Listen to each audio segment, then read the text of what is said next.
Percaya punya Tuhan Yesus baik, tolong lambaikan tangan. Kita berikan tepuk tangan yang terbaik buat Tuhan Yesus kita. Dia sangat mengasihi kita, dia peduli dalam kehidupan kita. Bahkan yang lebih keren lagi begini, dia bekerja di dalam hidup saudara, di dalam hidup saya. Katakan amin. Ngomong begini, Tuhan Yesus bekerja dalam hidupku. 1, 2, 3. Tuhan Yesus bekerja dalam hidup kita. Kenalkan, nama saya Dave, mungkin baru saudara yang baru pertama kali kenal. Salam kenal.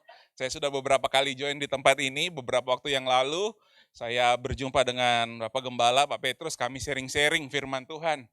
Yang rencananya mungkin cuma 1 jam, 2 jam sharing-sharing, bisa sampai 5 jam gitu Bapak Ibu Saudara yang ngobrol-ngobrol. Oh ternyata satu frekuensi. Jadi saya senang bisa bersama-sama dengan saudara di tempat ini, bisa sama-sama melayani. Nama saya Dave, istri saya 1, anak saya 3, perempuan semua. Jadi saya yang paling ganteng sendiri di rumah. Tapi saya tidak mau bicara banyak tentang saya karena saya tidak ada kuasanya. Saya ingin kita bicara banyak tentang Yesus. Karena cuma Yesus yang sanggup menolong kita. Amin. Cuma Yesus yang sanggup bekerja dahsyat dalam kehidupan kita. Yuk, kalau saudara suka dengan judul khotbah, saya beri judul share kabar baik firman Kristus pada pagi hari ini adalah The Mysteries of Kingdom of God. Misteri kerajaan Allah. Saya lebih senang menggunakan kata Bapa ya daripada kata Allah. Bukan karena saya anti nama Allah, bukan. Tetapi karena Yesus itu mati berdarah-darah supaya kita dapat menyebut Dia dari Allah menjadi Bapa. Karena Yesus itu disalib, di kayu salib, supaya kita dapat memanggil Dia ya Aba, ya Bapa. Jadi saya suka memanggil Dia Bapa. Jadi saya beri judul The Mysteries of the Kingdom of God. Misteri atau rahasia-rahasia dari kerajaan Bapa. Kita lihat ayatnya Bapak Ibu Saudara. Di dalam Matius pasalnya yang ke-13, ayatnya yang ke-11 dan 12. Ayatnya di sini. Jawab Yesus, kepadamu diberi karunia. Katakan diberi karunia. 1, 2, 3. Diberi karunia untuk apa? Untuk mengetahui rahasia. Kalau di terjemahan bahasa Indonesia cuma kata rahasia. Tapi kalau dari terjemahan bahasa Inggris, mysteries. Jadi rahasia-rahasia kerajaan sorga.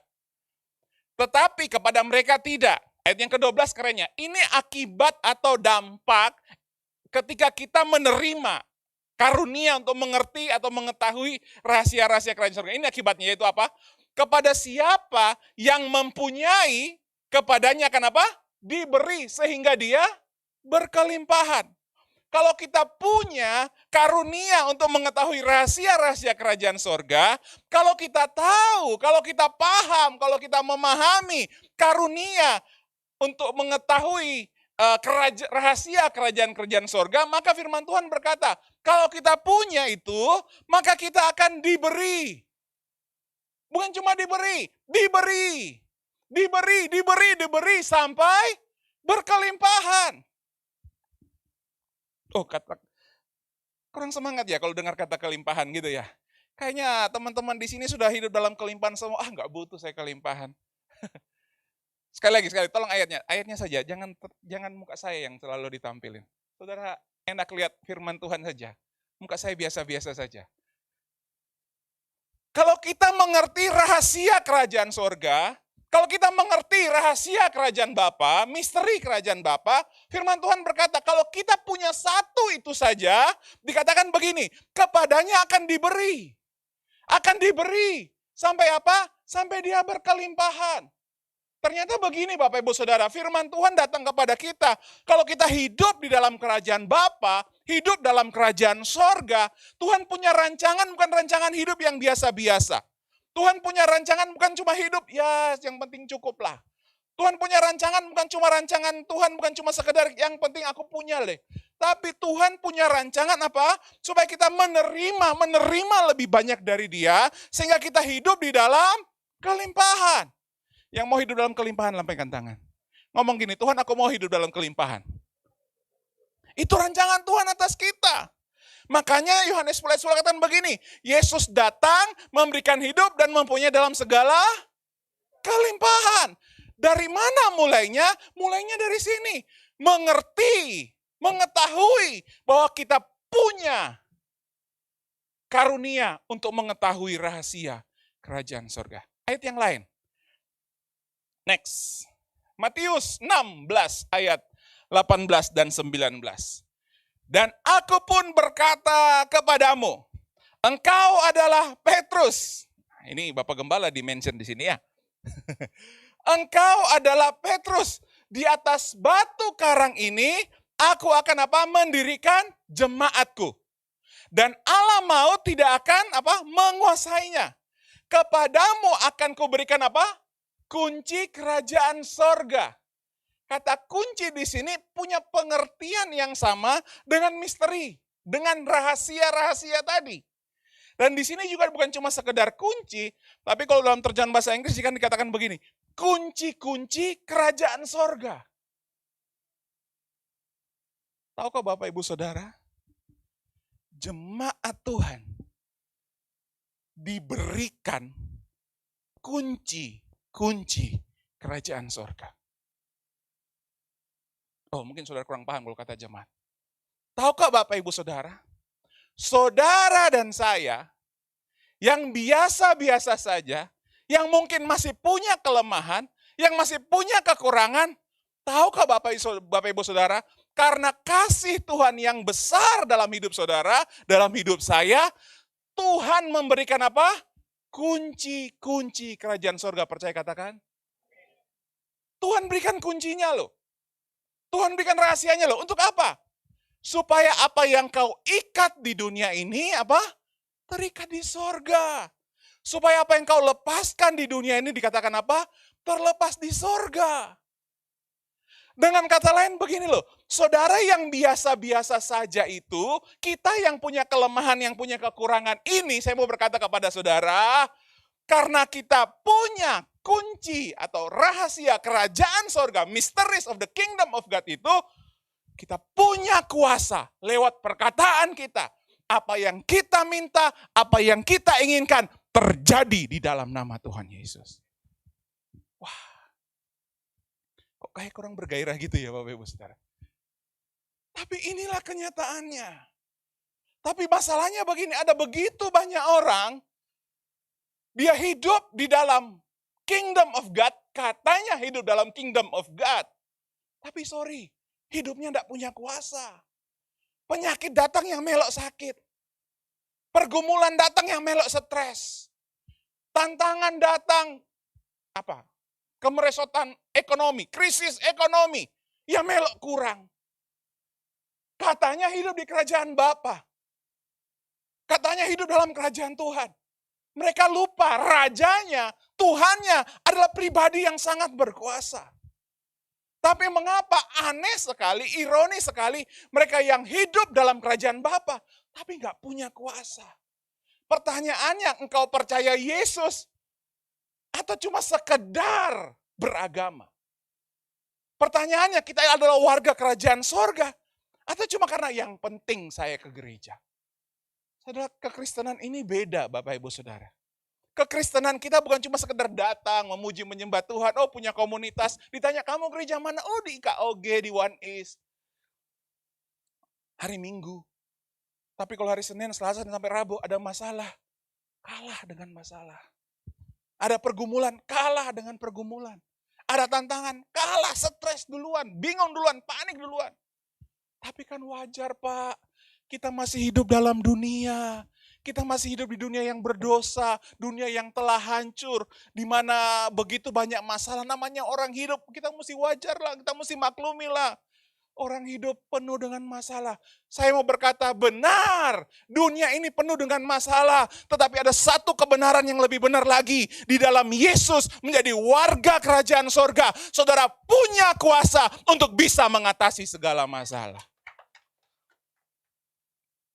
Satu ketika kami mengunjungi seorang oma di kota Malang. Oma ini umurnya kurang lebih 80 tahun. Ada yang umur 80 tahun di sini? Enggak ada ya? Oh berarti semua di bawah 80 tahun ya? Masih muda semua. Oma ini 80 tahun Bapak Ibu Saudara. 80 tahun. Waktu kami datang ke tempat sana, rumahnya itu gelap. Dan tiba-tiba, oma. Kita ketuk gedor pintu, udah lama kami tidak ketemu ya. Gedor pintu dibukaan. Lampu dinyalakan. Kami lihat, wah oma itu terbaring lemes. Pucat. Kayak sudah tidak punya pengharapan, dia tinggal sendirian. Anaknya ada yang di Palembang, anaknya ada yang di Sulawesi, semua di luar kota. Dia sendirian sebatang kara di kota Malang. Umur 80 tahun. Ya sudah kayak enggak punya pengharapan. Kami datang, kami ngobrol-ngobrol. Tiba-tiba dia ngomong sama istri saya. Nov, istri saya namanya Novi. Nov, kamu tahu di mana ya tempat tukang jahit yang bagus gitu katanya. Memangnya kenapa Oma? Oma mau jahit baju apa? Saya takut ini kok bunyi-bunyi. Oma mau jahit baju apa? Oma itu bilang begini, 80 tahun. Oma itu bilang begini, Oma rasanya sudah 60 tahun. Kan di Alkitab ngomong, usia manusia kan 70-80 tahun, kan seperti itu. Terus kebanggaannya ya penderitaan, kesengsaraan. Oma sudah 80 tahun, seperti kata firman Tuhan, seperti kata di Alkitab gitu ya. Jadi Oma sudah mau siap-siap saja katanya. Daripada Oma menderita, Oma sengsara, memang Oma itu udah lemas, sudah tiduran, terus kemudian badannya udah pucat, mukanya sudah pucat selalu gitu ya. Oma mau siap-siap saja, mau jahit baju, supaya ada Oma punya baju yang cantik nanti, waktu Oma dipakai, kalau nanti Oma meninggal. Maksudnya di peti mati. Wih, istri saya kaget. Langsung istri saya khotbahin Oma ini. Dia omongin begini, Oma, betul firman Tuhan ngomong di dalam Mazmur, usia manusia 70-80 tahun saja. Tapi itu bukan kata Yesus, itu bukan kata Tuhan, itu kata Musa. Saudara bisa cek nanti di Mazmur 90. Itu doa Musa. Musa sedang mengeluh sama Tuhan bahwa usia manusia 70-80 tahun. Sisa-sisanya selebihnya kebanggaannya, penderitaan dan kesengsaraan. Itu kata Musa. Tapi bukan itu kata firman Tuhan. Kata firman Tuhan di dalam Kejadian. Pada waktu Tuhan marah sama manusia karena begitu banyak orang berbuat dosa. Tidak percaya, coba kita cari ayatnya ya. Saya juga belum siapkan tadi.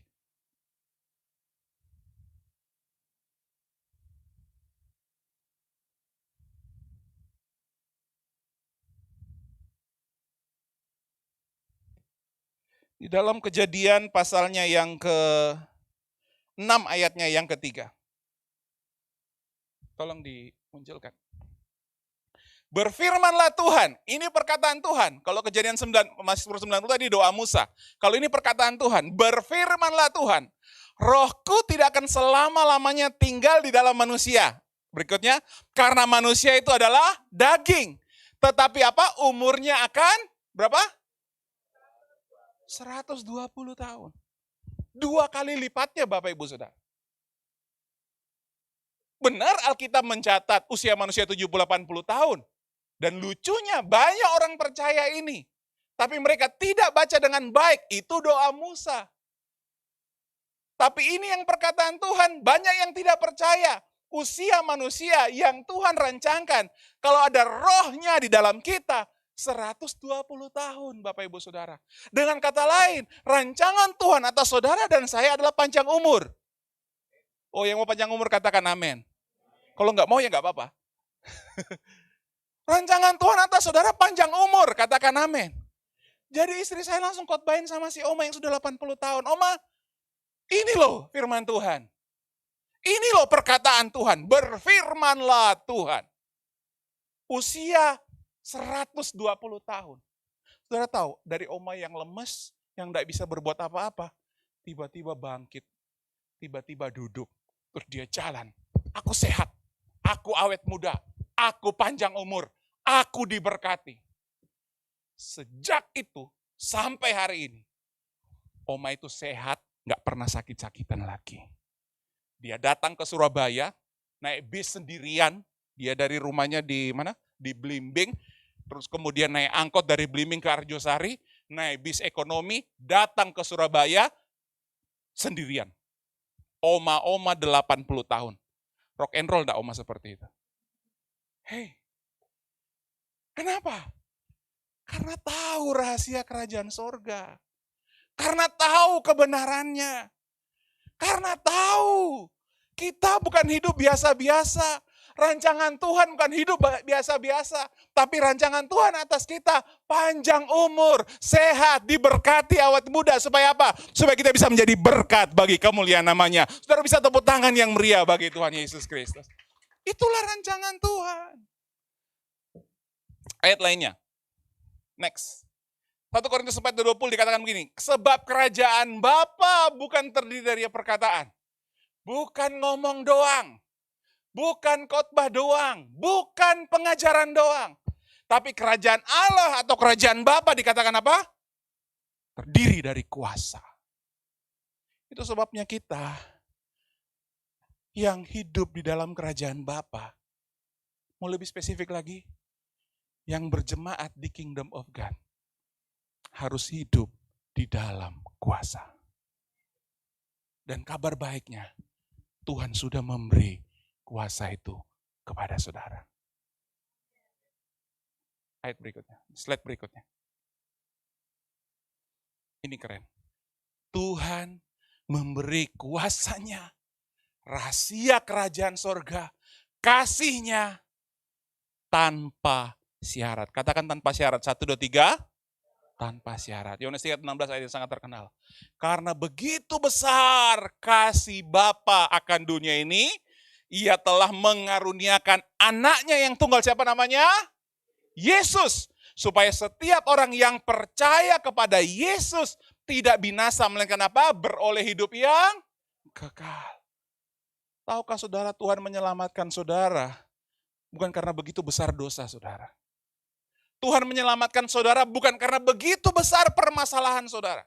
Bukan begitu besar pergumulan saudara. Tuhan menyelamatkan saudara bukan begitu besar sakit, penyakit, atau ketakutan saudara. Bukan. Tapi alasan Tuhan menyelamatkan saudara, diberikan Yesus kepada kita untuk satu alasan.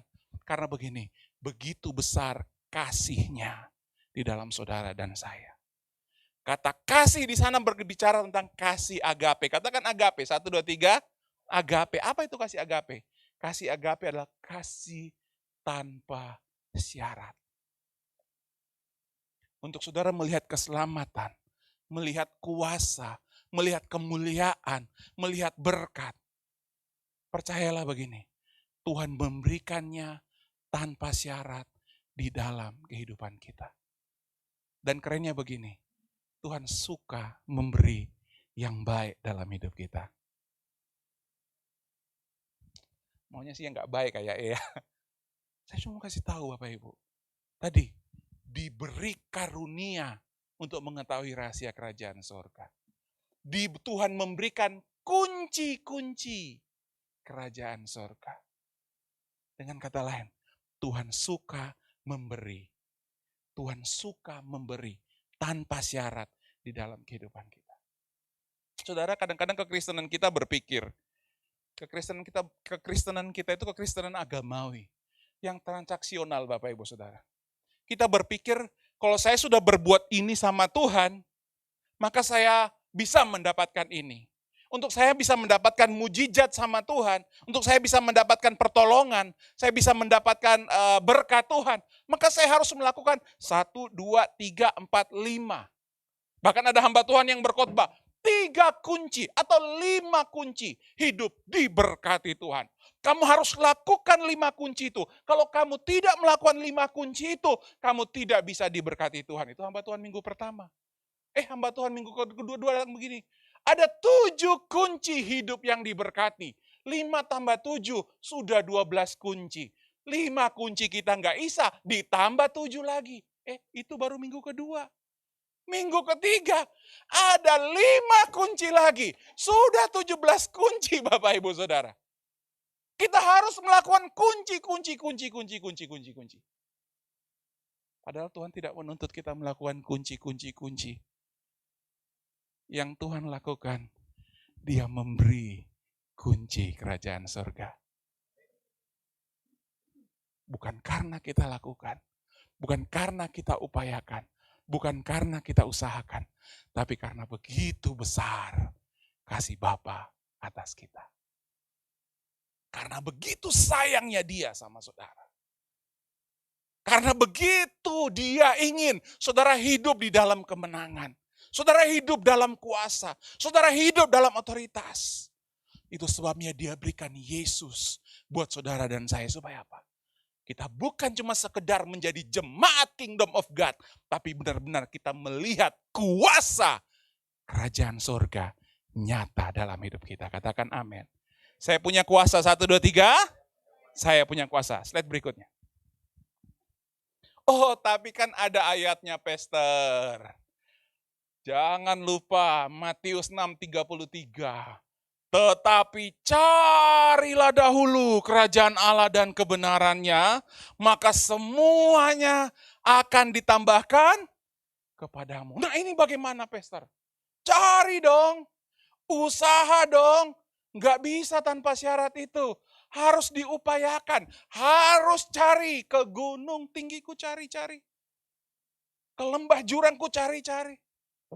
Nggak ku dapatkan. Karena kenapa? Karena nggak dikasih. Bagaimana penjelasannya ini, Pastor? Kita harus cari dulu kerajaan Bapa dan kebenarannya. Kita harus usaha dong. Masa mau yang gratisan doang? Kita harus mengerjakan dong. Kalau baca firman, jangan sepotong-sepotong Bapak Ibu Saudara. Jangan cuma sepenggal ayat terus kita comot, kita khotbah. Cari. Terus kita berkata, oh iya saya harus mencari ini, saya harus mencari ini. Jangan sepotong-sepotong. Baca lengkap, apalagi Injil. Injil itu ada 4 orang yang nulis. Matius, Markus, Lukas, Yohanes. Cari kesamaan ayat itu di ayat yang lain. Slide berikutnya. Nah ini. Lukas 12, Lukas menulis di dalam Lukas 12, 30, 32. Di momen yang sama waktu Yesus mengajar tentang mencari tentang kerajaan Allah. Kalau Matius menulis carilah kerajaan Bapa dan kebenarannya, Lukas menulis yang sama tetapi lebih lengkap. Karena kenapa? Karena Lukas dokter. Dokter lebih teliti, lebih detail. Lukas orang Lewi, pemungut pajak. Yang penting cuan cukup. Matius pemungut pajak. Yang penting cuan cukup. Tapi si Lukas dokter, dia lebih detail. Dia ngomong apa? Semua itu dicari bangsa-bangsa di dunia yang tidak mengenal Bapa. Yang mencari. Sebenarnya dia tidak kenal siapa Bapanya. Dia tidak mengenal siapa Allahnya. Dia tidak mengenal siapa Tuhannya. Akan tetapi Bapamu tahu bahwa kamu memang memerlukan semuanya itu. 31 diomongi. Seperti yang diomongi sama Matius tadi. Tetapi carilah kerajaannya, maka semuanya itu akan ditambahkan juga kepadamu. Tapi lihat ayat yang ke-32. Jangan takut kawanan kecil. Jangan takut domba-domba Bapa. Jangan takut anak-anak Bapa. Karena apa? Karena Bapamu telah apa? Berkenan. Katakan telah. 1, 2, 3. Telah berkenan memberikan apa? Kerajaan itu. Sudah dikasih apa belum? Masih harus dicari apa enggak? Kenapa? Karena Bapamu sudah ngasih. Kalau Bapa udah ngasih, ngapain kita cari? Ini loh rahasia kerajaan Bapa yang banyak kita tidak pahami. Yang banyak kita tidak mengerti. Akibatnya kekristenan kita sibuk mencari. Padahal firman Tuhan berkata, itu dilakukan oleh orang-orang yang tidak mengenal Bapa. Tapi saudara dan saya, kita kenal Bapa kita. Kita kenal Tuhan kita. Namanya Yesus. Dia datang ke dunia bukan untuk menghakimi kita. Dia datang ke dunia bukan untuk menuntut kita. Tapi dia datang ke dunia untuk menunjukkan kasih setianya, kemurahannya, kebaikannya yang berlimpah-limpah dalam hidup saudara dan hidup saya. Katakan amin. Bapa telah berkenan memberikan kepada kamu kerajaan itu. Sudah dikasih Bapak Ibu Saudara. Sudah dikasih. Tanpa syarat. Oh jadi saya tidak harus berbuat apa-apa, Pastor. Kalau kau percaya, engkau pasti menerimanya. Karena engkau sudah menerimanya. maka engkau tahu apa yang harus engkau lakukan. Sekali lagi, hidup kekristenan bukan untuk mengupayakan sesuatu untuk mendapatkan sesuatu, bukan. Bukan untuk mengusahakan sesuatu untuk menerima sesuatu, bukan. Itu bukan kekristenan. Itu agama Kristen. Tetapi kekristenan, hidup di dalam Kristus adalah begini.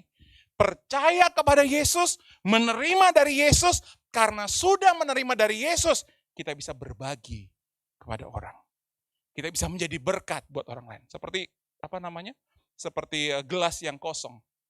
Gelas yang kosong gak bisa berbuat apa-apa dari dirinya sendiri. Ranting kalau tidak nempel pada pokok anggur, nggak bisa berbuat apa-apa, nggak bisa menghasilkan buah. Bagaimana caranya gelas yang kosong ini supaya bisa berdampak kepada sekelilingnya? Satu, dia harus menerima air dari sumber air. Menerima air. Kalau masih kosong ya belum bisa berbagi. Ketika sudah penuh dan terus menerima, tanpa dia sadari, dari dalam gelas itu akan luber keluar. Katakan luber, 1, 2, 3. Luber keluar. Tanpa dia sadari, air itu membasahi area di sekelilingnya. Tanpa dia sadari, dia sudah menjadi berkat. Tanpa dia sadari, dia melakukan perbuatan-perbuatan yang baik. Tanpa dia sadari, dia telah menjadi terang dan garam dunia. Karena mengupayakannya, bukan. Karena dia menerima banyak dari pokok itu tadi. Amin. Sama seperti pokok anggur. Kita ini cuma ranting-ranting. Tugas ranting apa? Nempel. Bukan cuma nempel. Menerima segala nutrisi yang disuplai ke ranting itu. Dari pokok ke ranting itu. Pokok akan mencari air, nutrisi-nutrisi di dalam tanah. Dia akan cari. Dan dia nyalurkan kemana? Ke ranting. Tiba-tiba berbuahlah anggur. Jadilah berkat. Radikal melayani Tuhan. Rajin berdoa, setia beribadah.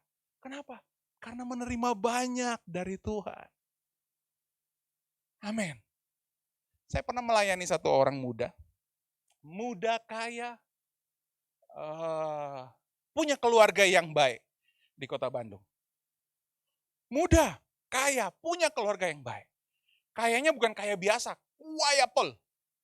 Banyak duit, dia punya perkebunan cengkeh, dia punya beberapa hotel. Wah, masih muda, tapi kaya, rumah tangganya bahagia. Cuma sayang, dia nggak percaya Tuhan. Dalam kondisi yang nyaman, kondisi yang enak. Ada begitu banyak orang, ada begitu banyak hamba-hamba Tuhan berusaha mendekati pengusaha muda ini. Yang mereka ngomong, Pak ini muda, keren, kaya, semua baik-baik. Tapi kalau misalnya Bapak mati nanti, Bapak masuk mana? Muda, kaya, pintar, semuanya baik-baik, ekonominya baik, rumah tangganya baik. Seakan-akan dia kayak nggak butuh Tuhan. Karena dia memang belum percaya Tuhan waktu itu. Dia ngomong sama hamba Tuhan ngomong gitu. Kenapa kamu ngurus keselamatan saya? Kenapa kamu urusi keselamatan saya? Apa tujuan kamu untuk memberitakan Injil kepada saya? Oh, bukan begitu, Pak. Hidup di dunia ini cuma sementara, kata hamba Tuhan itu. Hidup di dunia ini cuma sementara. Kalau tiba-tiba kita dipanggil Tuhan, kita mau kemana? Surga apa neraka? Bapak punya kepastian itu enggak? Dia muda, kaya, pintar, dia ngomong begini. Tapi kan saya belum mati. Tapi nanti kalau mati, ya nanti aja kalau begitu. Ayo, saudara mau menginjil orang model begini, nggak gampang Bapak Ibu Saudara. Terus dia tambah lagi, karena dia kebetulan dekat gitu ya, dia tambah lagi. Terus kalau misalnya, hari ini saya terima Yesus, saya percaya kepada Yesus, hari ini saya percaya kepada Yesus, selanjutnya gimana? Nah, kalau Pak sudah percaya kepada Yesus, Pak akan menerima keselamatan, kepastian masuk surga. Setelah itu, Pak bertumbuh di dalam Yesus. Bapak harus berdoa, ya kan? Bapak harus memberitakan Injil. Bapak harus bersaksi memberitakan Injil. Dan Bapak harus rajin ke gereja supaya Bapak bisa bertumbuh. Langsung dia ngomong begini, oh itu toh maksudnya. Jadi saya datang, saya terima Yesus, Bapak doain saya supaya saya join dengan gereja Bapak. Saya berdoa di gereja Bapak. Ingat ya, muda, kaya, nggak percaya Tuhan. Pinter wong ini. Supaya saya join di gereja Bapak. Saya beribadah di tempat Bapak. Saya memberi di tempat Bapak. Supaya saya menjadi anggota jemaat Bapak. Oh, itu ya tujuannya. Pendeta itu nggak bisa ngomong, Bapak Ibu Saudara. Nggak bisa ngomong. Sudah begitu banyak hamba Tuhan nginjilin dia. Nggak pernah dia mau terima Yesus. Karena kenapa? Dia merasa hidupnya baik-baik saja. Dia tidak butuh berdoa, dia tidak butuh beribadah. Apalagi mau memberitakan Injil. Nggak butuh dia, Bapak Ibu Saudara. Semua baik-baik, uangnya banyak, rumah tangganya baik, nggak ada masalah. Tidak ada pergumulan kesannya dalam hidupnya. Hingga satu ketika saya dikenalkan sama pengusaha muda ini. Kami ketemu di sebuah mall di Bandung, saya dikenalkan. Ngobrol-ngobrol lah kami. Waktu ngobrol-ngobrol, bicaralah tentang Yesus. Saya pun ngomong sama dia begini, Pak, percaya Yesus diselamatkan itu tanpa syarat. Kaget dia. Selama ini pendeta-pendeta ngomong, habis percaya Yesus dan diselamatkan, setelah itu berdoa, bersaksi, terus beribadah. Kalau nggak gitu nggak lengkap keselamatannya katanya. Tapi waktu dia ketemu saya ngomong, oh nggak perlu itu semua. Yang penting hari ini Pak percaya Yesus, keselamatan itu menjadi bagian milik Bapak. Nggak usah berdoa, nggak usah. Wih, kaget dia. Tambah aneh ini pendeta. Nggak usah bersaksi, nggak usah. Wih, tambah ngeri dia katanya. Nggak usah beribadah. Saya nggak mau lihat Bapak di gereja saya. Karena mentalnya sudah seperti itu. Terus dia ngomong begini, oke, kalau memang itu, hari ini saya mau terima Yesus. Beneran, saya doain terima Yesus sebagai Tuhan dan Juru Selamat. Dia doa terima Yesus sebagai Tuhan dan Juru Selamat waktu itu. Udah selesai, seperti tidak terjadi apa-apa. Saya bilang, gak usah doa, gak usah bersaksi, apalagi datang ke gereja, gak usah. Hidup seperti hidupmu sekarang, terserah. Yang penting kamu sudah terima Yesus, kamu punya kepastian keselamatan. Ini kan yang jarang sekali diberita khotbahkan sama orang-orang ya.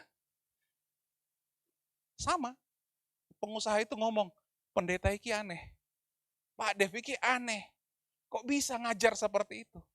Dan saudara tahu, dia pulang ke rumah, orang yang pertama kali dia temui siapa? Istrinya. Istrinya juga sama, modelnya sama kayak suaminya ini. Pinter, muda, kaya.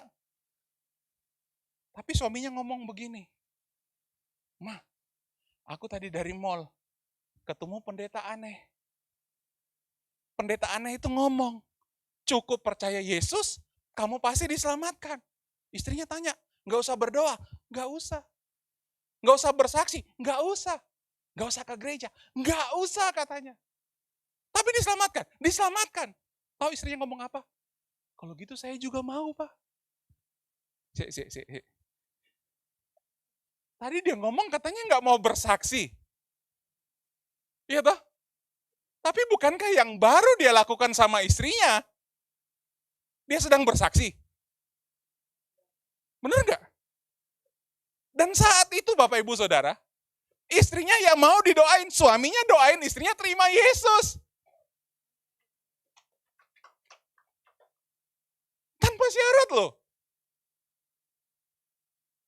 Nggak cuma sampai di situ, karena dia bos besar, besok dia kumpul teman-teman sahabat-sahabatnya di kantor. Karena dia kepikiran, ada pendeta aneh yang ngajarin dia aneh menurutnya. Teman-temannya di kantor dia omongin begini, hei, aku ketemu pendeta aneh. Dia ngomong cukup percaya Yesus, kamu pasti diselamatkan. Nggak usah doa saksi atau ke gereja. Yang penting terima Yesus pasti diselamatkan. Teman-temannya sebagian besar ngomong gini, saya juga mau. Baru 1 hari percaya Yesus loh. Istrinya sudah dibawa kepada Yesus, teman-teman kantornya juga sudah dibawa kepada Yesus. Tadi ngomongnya tidak mau bersaksi. Sekarang dia sudah menjadi saksi. Kenapa? Karena orang yang banyak menerima dari Tuhan tanpa syarat. Hidupnya pasti bisa memberi tanpa syarat juga. Katakan amin. Itulah Injil. Itulah kabar baik. Satu ketika anaknya main-main di pagar. Jatuh, keseleo. Dia sayang sekali sama anaknya ini. Jatuh keseleo. Anaknya demam. Waktu anaknya demam, istrinya panik. Pak, anakmu sakit, anakmu panas. Kita harus bawa ke dokter ini segera. Sampai step gitu loh, kayak kejang gitu. Tiba-tiba saudara, suaminya ngomong begini. Tuhan Yesus, tolong. Tuhan Yesus, tolong. Tadi katanya nggak mau berdoa. Bukankah dia baru berdoa tadi? Bukan cuma dia loh, istrinya juga. Kenapa dia bisa ngomong Tuhan Yesus tolong? Karena dia sudah punya Roh Kudus dalam hatinya. Dia punya Roh Kudus. Roh Kudus di dalam hatinya itu yang mengajar dia berdoa secara pribadi. Dia cuma ngomong, Tuhan Yesus tolong. Bawalah ke UGD. Sampai di UGD, tiba-tiba panasnya turun. Dan anaknya langsung sehat, seger. Seperti nggak ada sakit. Suaminya, wow. Keren ya. Cuma ngomong Yesus tolong, langsung sembuh anakku. Karena dia bersuka cita melihat mujizat. Bersuka cita melihat kuasa Tuhan turun atas keluarga, atas anaknya. Dia telepon saya. Shalom Pastor Dave. Pastor Dave di mana? Saya mau kesaksian, saya mau cerita.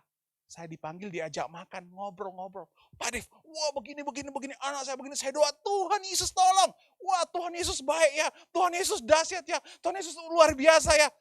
Sekarang apa yang harus saya lakukan Pak Dev? Saya ngomong, hari Minggu jangan lupa ke gereja. Dan saudara tahu, sejak itu dia sangat setia datang ke gereja Bapak Ibu Saudara. Padahal tadi dia nggak mau ke gereja, dia nggak mau beribadah. Tapi karena dia melihat kuasa Tuhan, dia melihat kasih tanpa syarat dari Bapa di sorga, membuat dia rajin untuk beribadah. Dia bantu banyak pekerjaan Tuhan. Dia kemana-mana menopang, melayani, memberkati hamba-hamba Tuhan. Karena satu, dia menerima kasih tanpa syarat. Menerima kuasa kerajaan sorga. Itu loh kasih Bapa atas kita. Dia mengasihi tanpa syarat. Tapi kalau kita menerima banyak kasih Bapa, kasih tanpa syarat di dalam kehidupan kita.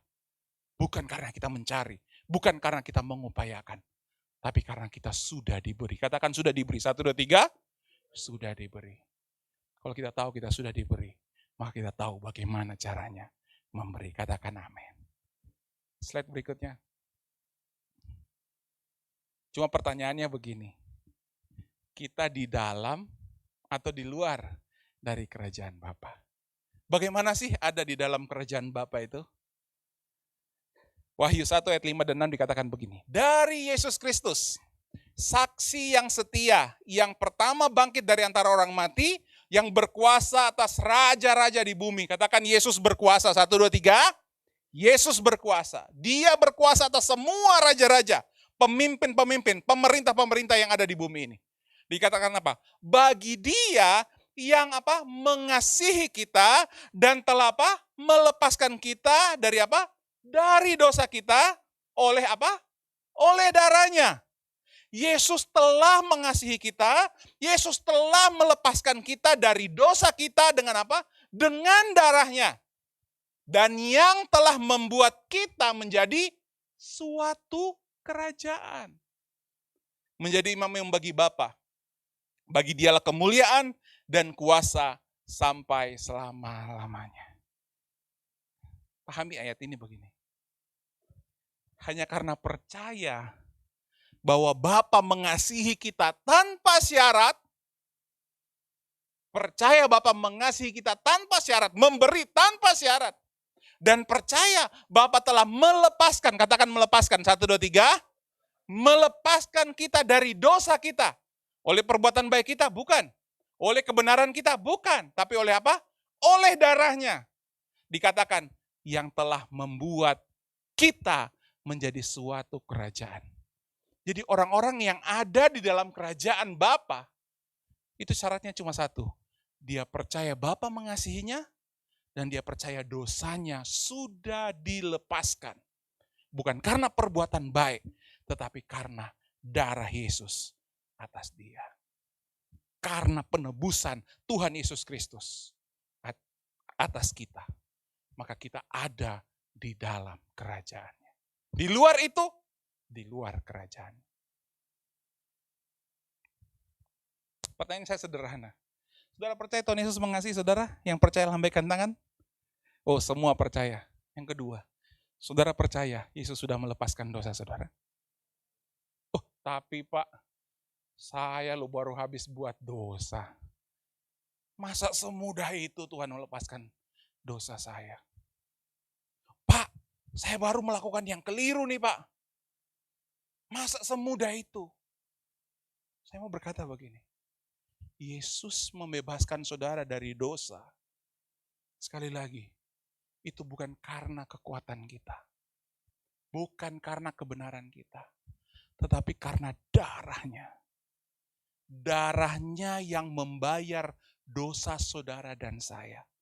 Darahnya yang melepaskan saudara dari segala dosa. Halo.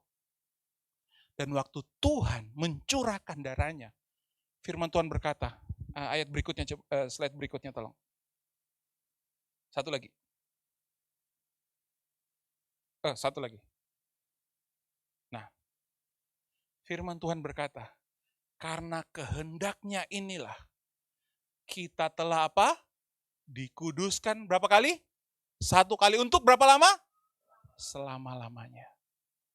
Oleh apa? Perbuatan baik kita? Oleh kekuatan kita? Oleh ibadah kita, oleh kesetiaan kita, oleh kebenaran kita? Katakan bukan. Tapi oleh apa? Persembahan tubuh Tuhan Yesus Kristus. Kalau kita percaya Tuhan telah melepaskan kita dari dosa, bukan karena kekuatan kita, bukan karena kebenaran kita, bukan karena kuat gagah kita, maka kita adalah orang-orang yang ada di dalam kerajaan Bapa. Dan Alkitab jelas ngomong, bukan cuma hari ini saudara dilepaskan. Bukan cuma bulan lalu saudara dilepaskan. Bukan cuma tahun lalu saudara dilepaskan. Atau tahun depan saudara dilepaskan. Tapi firman Tuhan berkata, 1 kali untuk selama-lamanya. 1 kali untuk selama-lamanya. Tuhan telah membebaskan saudara dari segala dosa. Oh, enggak ada amin. Saudara, kalau saudara tahu saudara orang kudus yang telah dibebaskan dari segala dosa, saudara enggak takut datang sama Tuhan. Saudara akan bisa percaya doamu pasti dijawab sama Tuhan. Kalau saudara tahu saudara dibebaskan dari dosa saudara karena persembahan darah Tuhan Yesus, persembahan tubuh Tuhan Yesus, saudara akan tahu, saudara akan bisa punya iman, bisa percaya bahwa semua yang kita minta, kita pasti terima berkelimpahan dari Bapa di sorga. Kenapa? Karena Tuhan Yesus menjadi jaminan buat kita. Darahnya telah menguduskan kita, telah membebaskan kita. Oh, tapi kan kita masih bisa jatuh dalam dosa, Pastor. Kita masih bisa jatuh dalam dosa, Pak. Benar, masih bisa jatuh dalam dosa. Tapi kita nggak bisa tinggal atau menjadi orang berdosa lagi. Saudara tahu ulat? Ulat itu kan asalnya dari mana? Dari bangkai, benar nggak? Dia dari bangkai, dari sampah. Ulat dari sampah. Terjadi yang namanya apa? Metamorfosis. Habis ulat jadi kepompong. Habis kepompong jadi kupu-kupu. Ulat, kepompong, kupu-kupu. Setelah jadi kupu-kupu, dia akan terbang. Ulat yang jadinya jelek, yang tadinya jijik gitu ya. Ketika jadi kupu-kupu, indah, keren. Orang nggak tahu kupu-kupu ini dulunya ulat. Tapi pertanyaan saya sederhana, bisa nggak kupu-kupu terbang ke bangkai? Bisa. Bisa nggak kupu-kupu terbang di tong sampah? Bisa. Bisa nggak kupu-kupu terbang di tempat ulat tadi berasal? Bisa. Tapi begini, betah nggak dia tinggal di tempat sampah? Nggak. Kupu-kupu nggak suka tempat sampah. Kupu-kupu sukanya bunga. Kupu-kupu sukanya yang indah. Kupu-kupu sukanya yang baik. Sama saudara dalam Yesus. Kita dulu ulat, kita dulu orang berdosa. Oke, kita orang berdosa, kita punya kelemahan, kita punya kekurangan. Tapi setelah kita menerima keselamatan, kasih Yesus, darah Yesus menebus kita, menjadikan kita orang kudus. Satu kali untuk selama-lamanya. Jadilah kita kupu-kupu. Waktu kita jadi kupu-kupu, bisa nggak ke tempat sampah? Bisa. Tapi betah nggak kita di tempat sampah? Pasti enggak. Kenapa? Karena kita bukan ulat lagi. Kita bukan orang berdosa lagi. Tapi kita kupu-kupu yang menjadi terang, menjadi berkat bagi kemuliaan Tuhan. Katakan amin. Itu loh kasih karunia. Itu loh orang dalam kerajaan Bapa di surga. Itu sebabnya hari ini saya mau berkata kepada kita semua. Hari ini saya mau berkata kepada kita semua. Saudara, kekristenan iman kita cuma satu itu saja tadi. Yang sebelumnya, slide sebelumnya tolong, slide sebelum ini. Satu, percayalah Bapa mengasihi kita tanpa syarat. Bukan karena kekuatan kita, bukan karena kuat gagah kita, tetapi karena kasih-Nya yang besar dalam kehidupan kita. Katakan Bapa mengasihiku, 1, 2, 3, Bapa mengasihiku. Percaya Bapa mengasihimu. Waktu saudara menghadapi tantangan besok dalam pekerjaan, menghadapi pergumulan, menghadapi ketakutan, ingat, Bapa mengasihiku, Bapa mengasihiku. Saudara akan kuat menghadapi segala tantangan. Yang kedua, percaya bahwa Bapa, slide berikutnya, percaya bahwa Bapa telah melepaskan kita dari segala dosa untuk selama-lamanya. Kalau kita tahu Bapa telah melepaskan kita dari segala dosa, maka kita bisa yakin bahwa Tuhan, hari ini aku minta, terima kasih buat kekudusan-Mu, terima kasih buat kebenaran-Mu, terima kasih buat kasih karunia-Mu, terima kasih buat pengampunan-Mu. Kita tahu kita orang yang dikuduskan. Hari ini waktu kita minta sama Tuhan, kita percaya Dia pasti kasih kita berlimpah-limpah. Kita percaya semua doa kita dijawab sama Tuhan. Bukan cuma itu, setiap yang kita katakan, firman Tuhan berkata, seperti apa yang kamu katakan di hadapanku, demikianlah aku melakukannya kepadamu. Apa yang kita perkatakan dengan percaya bahwa Tuhan mengasihi kita, bahwa Dia telah menguduskan kita, melepaskan kita dari segala dosa satu kali untuk selama-lamanya, maka kita pun percaya bahwa kita menerima jawaban doa. Saudara punya masalah, punya ketakutan, punya kekhawatiran, apapun juga Bapak Ibu Saudara. Karena percaya kita sudah diampuni, sudah diterima tanpa syarat oleh Tuhan. Kita punya keberanian untuk menghadapi segala tantangan, segala pergumulan. Dan kita tahu, kita pasti berkemenangan. Karena kenapa? Karena Dia sayang kita. Katakan amin. Saya akan akhiri dengan kesaksian. Saya punya 3 anak. Holy, Shine, Excel.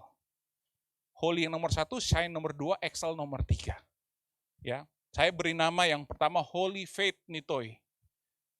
Yang kedua Shine Faith Nitoy. Saya marganya Nitoy. Istri saya Iman. Saya pakai Inggrisnya. Shine Faith Nitoy. Yang ketiga Excellent Faith Nitoy. Saya pengen kesaksian anak yang nomor 3 ini Bapak Ibu Saudara. Tahun 2000 berapa ya dia lahir ya? Lupa saya. 2014. Ini Bapak ini lupa anaknya lahir tahun pira. 2014. Awal tahun 2014 saya pulang pelayanan, istri saya ngomong, saya hamil.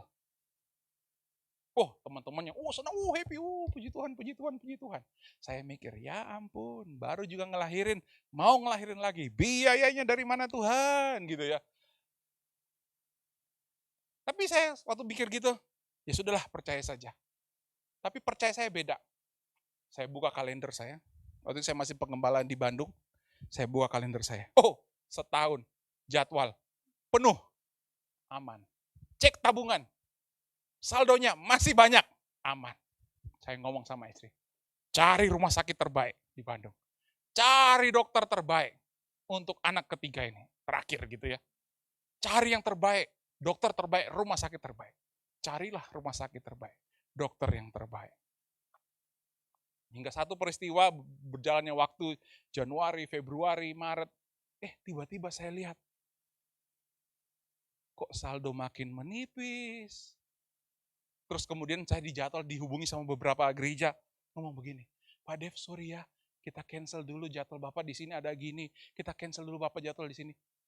Jadwal makin habis. Sebagai laki-laki, sebagai suami mikir, Wes kadung milih dokter mahal, rumah sakit mahal, tapi duitnya menipis. Khawatir, saya masih manusia Bapak Ibu Saudara.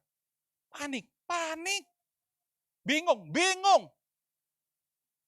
Dia lahir bulan September, menjelang kelahiran, mungkin sekitar di bulan Agustus atau Juli. Saya ngomong sama istri saya, cari rumah sakit yang murah. Cari dokter yang murah. Kami keliling di pinggir kota Bandung, ke Cimahi, ke pinggir-pinggir, cari klinik-klinik yang murah Bapak Ibu untuk melahirkan. Karena nggak punya duit udah.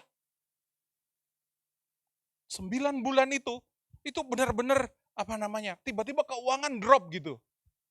Jadwal juga drop gitu. Wah, ya apa ini, masa mau pinjam-pinjam? Malu dong. Hamba Tuhan kok minjam-minjam gitu ya. Keliling kami nyari sepeda motoran. Mana rumah sakit murah?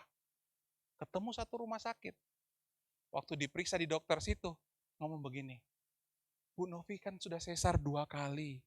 Maka anak yang ketiga ini harus sesar. Dan dokternya itu ngomong begini, tapi mohon maaf, kami di tempat ini nggak mampu. Nggak bisa. Ayo, daripada istri saya dipakai itu nyoba-nyoba, nggak wani. Nggak berani Bapak Ibu Saudara. Beneran nggak berani. Saya ngomong gimana ini? Bingung, masa saya mau ngelahirin sendiri? Masa saya tahan dulu ya, tunggu 2 bulan lagi? Kan nggak mungkin Bapak Ibu Saudara. Tapi kemudian saya bilang, wes, ada duit, nggak ada duit, sama saja. Wes, kita percaya Tuhan saja. Saya ngomong sama istri, belum ada duitnya. Udah, balik ke rumah sakit tadi. Rumah sakit yang terbaik di kota Bandung, di dokter yang terbaik. Dokternya orang Belanda waktu itu. Saya orang Jerman. Istri saya lebih ingat, karena bukan saya yang melahirkan. Dokternya orang Jerman waktu itu. Datang ke rumah sakit, kan sudah waktunya mau melahirkan. Datanglah ke rumah sakit. Di rumah sakit itu, karena rumah sakit bagus, Pak, bayar separuh dulu. Pak, saya nggak punya separuh. Saya cuma punya 30% dulu. Udah, 30% tak kasih. Cuma 30% doang. Tapi selanjutnya, saldo saya sudah 0 itu. Udah nggak punya uang lagi. Karena dia rumah sakit mungkin paling lama 3 hari, nggak boleh lama-lama. Harus pulang. Dalam 3 hari saya harus bayar puluhan juta supaya anak saya, istri saya bisa pulang Bapak Ibu Saudara. Nggak tahu duitnya dari mana. Sekali lagi, masa saya pinjam-pinjam? Malu dong. Hamba Tuhan kok minjam-minjam. Masuk persiapan operasi. Waktu ngantar istri saya ke ruang operasi, Tuhan Yesus tolong, Tuhan Yesus tolong. Belum ada mujizat. Tuhan Yesus tolong. Ditangani oleh dokter, ketemu dokter anestesinya, sama dokter kandungannya Bapak Ibu Saudara, sama dokter anaknya. Ketemu 3 dokter itu. Waktu ketemu dokter itu, Tuhan tolong ya dokter, saya bilang kayak gitu. Istri saya masuk ruang operasi, saya lihat sebentar, terus kemudian saya kabur.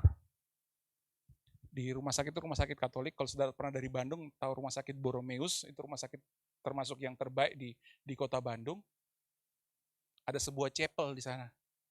Chapel itu ada salib Yesus, sama Tuhan Yesus dipaku di sana. Saya berlutut di salib itu. Saya ngomong, Tuhan, saya nggak punya duit. Tuhan, saya nggak punya apa-apa Tuhan. Tapi terima kasih buat pengorbananmu di kayu salib itu. Kau sanggup memberkati aku. Kau sanggup menolong aku. Kau sanggup melakukan mujizat dalam kehidupanku. Doa. Habis doa, tiba-tiba dokternya telepon. Pak Dev di mana? Saya lagi doa, dok, di chapel di bawah. Begini Pak Dev, saya mau konsultasi. Ternyata istri Bapak usus buntunya bengkak. Mau dioperasi sekalian enggak? Saya pikir, sudah kadung dioprek, ya langsung diberesin dong. Cuma saya salah berpikir. Saya pikir waktu itu dokter yang sama yang akan mengoperasi usus buntunya. Kemudian dokter itu ngomong begini, oke, saya panggil dokter A ya, untuk ngoperasi istri Bapak usus buntunya. Tambah dokter. alamat, tambah biaya lagi. Panik nggak? Ya panik lah. Masa enggak? Panik, Pak. Tambah biaya. Yang 3 dokter ini aja nggak tahu biayanya dari mana, nambah 4 dokter lagi. Waktu saya mau diketemukan dengan dokter usus buntunya ini, nggak mau saya kabur. Takut saya. Rumah sakit the best loh. Rumah sakit terbaik, dokter terbaik di rumah sakit itu. Gak bisa apa-apa. Saya cuma bisa berdoa, Tuhan, Kau mengasihi aku. Tuhan pasti menolong aku, Tuhan pasti menjawab doaku. Nggak langsung terjadi mujizat Bapak Ibu Saudara. Udah dioperasi, semuanya selesai. Teman-teman datang, teman-teman gereja mengunjungi, wah lucu ya anaknya, lucu ya anaknya, lucu ya anaknya. Batin saya lucu. Lucu. Dia enggak tahu masalah saya pergumulan. Saya enggak curhat ke jemaat satupun. Dia enggak tahu permasalahan apa, ketakutan saya. Karena kenapa? Besok harus check out. Enggak mungkin tinggal lama-lama di rumah sakit. Namanya check out, harus siap untuk bayar. Ya sudah, mau gimana lagi? Siap-siaplah untuk kita check out. Susternya datang nyamperin rumah sakit the best. Datang nyamperin, Pak, ini dari dokter ini, 4 dokter kan, ini dari dokter ini dari dokter ini. 4 dokter. Saya lihat, wah, luar biasa tagihannya. Tiba-tiba ada satu suster datang lagi ngomong begini, Pak, tagihan yang harus Bapak bayar dari administrasi, tagihan yang harus Bapak bayarkan ini. Waktu saya buka, 3 dokter, dokter kandungan, dokter anak, dokter anestesi. Semuanya di free, Bapak Ibu Saudara. Semuanya di free, termasuk administrasi rumah sakit, di free kan. Tapi dokter yang satu, dokter usus buntu, tetap bayar. Batin saya, masa ampun Tuhan. Coba kalau saya ketemu sama dokter itu juga tadi, kalau enggak kabur aku dari dokter itu, pasti gratis ini juga gitu. Tapi yang saya mau bilang sama saudara, waktu saya bayar, akhirnya saya enggak bayar banyak. Malah yang tadi DP 30%, mungkin sedikit dikembalikan ke saya. Saya enggak nambah, tapi malah uangnya dibalikin ke saya. Saya melihat masih ada pengharapan di dalam Yesus. Saya melihat masih ada mujizat, masih ada keajaiban di dalam Yesus. Karena saya benar, karena saya baik, karena saya melayani, bukan. Karena saya berlutut, saya berdoa di kakinya, Tuhan, terima kasih Engkau mengasihi aku. Terima kasih buat darah-Mu yang telah membebaskan aku. Darah-Mu yang telah melepaskan aku dari segala dosa. Aku tahu doaku pasti dijawab, dan beneran dijawab saya doa saya. Saya bayar rumah sakit yang harusnya puluhan juta, saya bayar cuma beberapa saja. Beberapa juta, enggak banyak Bapak Ibu Saudara. Kenapa? Karena kasih karunia Tuhan. Karena kasih Bapa memberi tanpa syarat di dalam hidupku. Kalau Dia bekerja dalam hidupku, Dia pasti bekerja dalam hidup saudara dan saya. Katakan amin. Makanya saya kasih nama anak saya, Excellent Faith Nitoy. Punya iman yang terbaik. Bukan karena saya mengupayakan, bukan. Karena imannya Yesus. Iman kepada pengorbanan kasih karunia-Nya. Slide terakhir tolong. Mari kita baca ini, kita perkatakan sama-sama. Karena kasih Tuhan Yesus Kristus, saya ada di dalam kerajaan Bapa, menerima karunia untuk mengetahui rahasia-rahasia dan kunci-kunci kerajaan sorga untuk hidup dan berkuasa. Semua karena kasih karunia. Semua karena pengorbanan Yesus. Kita berdiri hari ini. Semua karena kasih karunia Yesus. Kita melangkah besok bukan karena kuat gagah kita, bukan karena upaya kita, bukan karena persiapan kita, tapi karena kita percaya kasih karunia Yesus memampukan kita, memberkati kita, menolong kita. Dan kita hidup dalam kerajaannya. Hidup dalam kerajaan bukan biasa-biasa, tapi dengan kuasa. Sakit saudara berdoa, sembuh dalam nama Yesus. Lemah saudara berdoa, kuat dalam nama Yesus. Miskin saudara berdoa, di dalam nama Yesus saya diberkati. Saudara ditagih debt collector, saya pernah praktek ini. Ditagih debt collector, saya tangking debt collectornya. Pergi gak balik-balik lagi Bapak Ibu Saudara. Terjadi. Kenapa? Karena saya percaya saya punya kuasa. Nanti di Kul saya banyak akan bersaksi, karena kita di Kul suka sharing-sharing ya. Di Kul kalau saudara yang belum join Kul, ayo join hari Selasa. Kita sharing-sharing. Banyak bagaimana Tuhan bekerja. Karena saya percaya saya ada di dalam kerajaannya. Saudara pun ada dalam kerajaannya. Milikilah kuasa kerajaannya. Yuk mari kita berdoa bersama-sama.